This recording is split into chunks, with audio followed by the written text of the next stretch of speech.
রাজধানীতে মাছ বাজারের খোঁজ রাখছেন সহকর্মী শাহাদাত অভ্র। কারণ বাজারে রয়েছেন তিনি, তার সাথে যুক্ত হচ্ছে সরাসরি।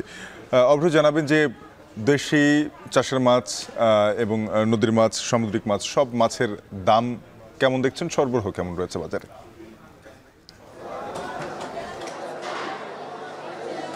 শাফিন, এই যে বন্যা পরিস্থিতির কারণে কিন্তু দামের কিন্তু অনেকটাই পরিবর্তন এসেছে।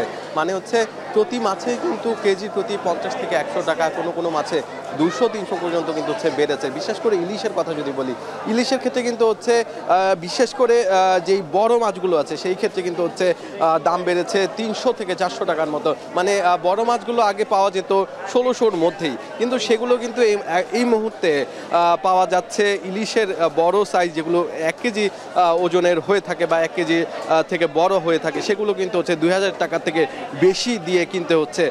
কোনো কোনো ক্ষেত্রে সেটি 2600 পর্যন্ত চলে যাচ্ছে।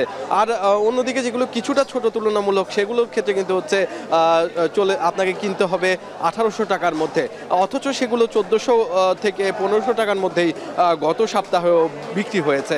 আর যদি সামুদ্রিক মাছের কথা বলতে চাই, সেক্ষেত্রে কিন্তু বাইলা মাছ আছে, যেগুলো কিন্তু সামুদ্রিক বাইলা মাছ, সেগুলো গত সপ্তাহে বিক্রি হয়েছে 800 টাকায়, আর এই সপ্তাহে এই মুহূর্তে কিন্তু বিক্রি হচ্ছে 1100 টাকা করে। এছাড়াও রূপচাঁদা আছে, সামুদ্রিক মাছ, সেই রূপচাঁদার দামেও কিন্তু বড় ধরনের পরিবর্তন এসেছে। আগে যেই রূপচাঁদা 800 করে বিক্রি হতো কিংবা 850 করে, সেই রূপচাঁদাই কিন্তু এখন 1000 থেকে শুরু করে 1100 টাকা পর্যন্ত বিক্রি হচ্ছে।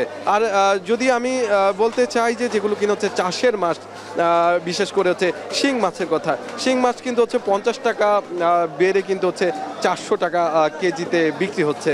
এছাড়াও কাতল মাছের কথা যদি বলতে চাই, সেক্ষেত্রে কেজি প্রতি কিন্তু 300 থেকে 400 টাকা বিক্রি হতো গত সপ্তাহে, অথচ এই মুহূর্তে এসে কিন্তু সেটির দাম হয়েছে 450 টাকা। এরকমই বোয়ালেও কিন্তু দাম বেড়েছে। টুকটাক যতগুলো মাছ দেখেছি এখানে, প্রায় সবগুলোর দামেই কিন্তু 50 থেকে 100 টাকা দাম বৃদ্ধি আমি এখানে লক্ষ্য করেছি।